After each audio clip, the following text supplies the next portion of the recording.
He's not going to listen to you. But what are their rebuttals? What do they say back to you? Especially the stuff about money. Like, how can they argue against that? They simply don't even look at it. I've only just got my head around this recently because I've had a few, again, with people that I quite like on the non-orthodox side. A guy called John Hearn, who's a local academic here. What's his name? George Selgin, who works for the Cato Institute, and was one other that I've had interactions on this topic with. And you show them the accounting, and they don't even look at it because all they want to see is supply and demand curves intersecting the loanable funds model and stuff like that. They simply don't take anything as an alternative seriously. And what you realize that they're doing is that they're not reading you to see what your arguments are and assess them and engage with you intellectually. They're reading to find something they don't like and they can get angry and stop thinking about you. So George Selgin was probably the best example of this. So George is an Austrian. He's sort of half Austrian, half neoclassical. And unlike most neoclassicals, he's not particularly mathematical.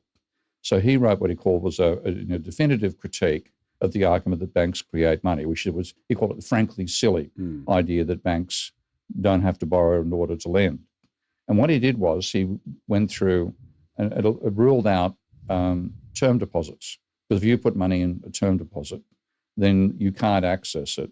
And so the bank can and does lend that money out to somebody else. But when you put money in a straight old standard bank account, it's demand deposit. If you put £1,000 in the bank account and then come up the next day and see you've only got 600 there, you're going to scream, I've been robbed. Okay, so the banks cannot lend that out. So he ruled out term deposits, which is sensible. He ruled out person-to-person lending. He ruled out cash. Okay?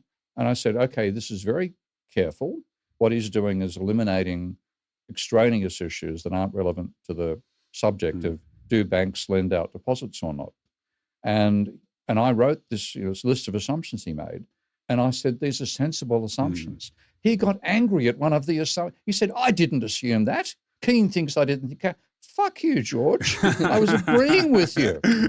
So he saw the line where I said he assumes cash doesn't exist. I said, of course I know cash exists. So he just looked for something to get angry at. And then he just rejected the remainder of my argument. And that's what happens. You cannot get them to engage with you.